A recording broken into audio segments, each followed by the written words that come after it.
1 বছর ধরে party office বন্ধ, সামনে আগাছা ভর্তি। কি ভাবছেন কোনো বিরোধী দলের পার্টি অফিসের কথা বলছি? না না, পার্টি অফিসটা শাসক দলেরই। বিধানসভা ভোটের আগে শাসকের অস্বস্তির নামে এই মুহূর্তে রায়নার হিজল্লা।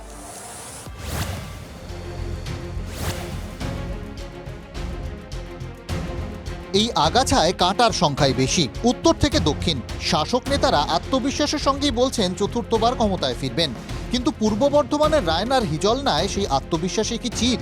ব্লক সভাপতি এবং বিধায়কের কোন্দলে হিজলনার এই পার্টি অফিসে 2023 পঞ্চায়েত ভোটের পর থেকেই তালা।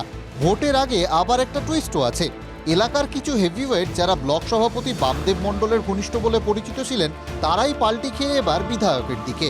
তারা এবার পার্টি অফিস বন্ধের দায় পুরোটাই ব্লক সভাপতির দিকে ঠেলে দিয়েছেন, ক্ষোভটা দলের জেলা নেতৃত্বের দিকেও। তেনার এখানে পার্টি অফিসটা বন্ধ করে দেওয়ার উদ্দেশ্যটা কি আজ আমি বুঝতে পারিনি। আমি প্রতিনিয়ত ওনাকে বলেছি যখন সঙ্গে ছিলাম যে পার্টি অফিসটা খোলার ব্যবস্থা করো, পার্টি অফিসটা খোলার ব্যবস্থা করো। আমরা প্রশাসনকে বলেছি, আমরা জেলা নেতা রবি চ্যাটার্জিকে বলেছি, কোনো কর্ণপাত কোনো কিছু না, দল কোনো কর্ণপাতি করে। তারা যখনই বলছে আমরা প্রশাসনকে, প্রশাসন বলছে নবান্ন থেকে সব বারণ আছে।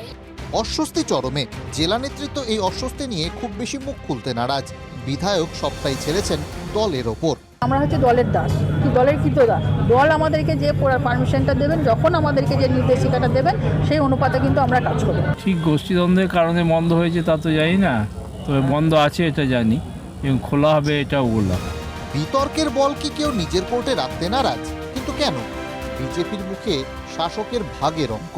আমাদের যে অবৈধ বালি, সেই টাকার ভাগ বাটোয়ারা নিয়ে সমস্যা বলে আমরা বিজেপির পক্ষ থেকে অনুমান করছি। সবাই একে অপরকে চাইছে না, কারণটা কি আছে? এদের একটাই লক্ষ্য, জনগণের সেবা নয়, নিজেদের সেবা, অর্থ রোজগার। রাজনীতির রণক্ষেত্রে বাম জমানা থেকে রায়নার বেশ নামডাক। তৃণমূল জমানাতেও তেমন কোনো বদল হয়নি রায়নার রাজনীতিতে। রাজ্যে ক্ষমতায় থেকেও রায়নায় কি বিরোধী হয়ে আছে তৃণমূলেরই কেউ কেউ?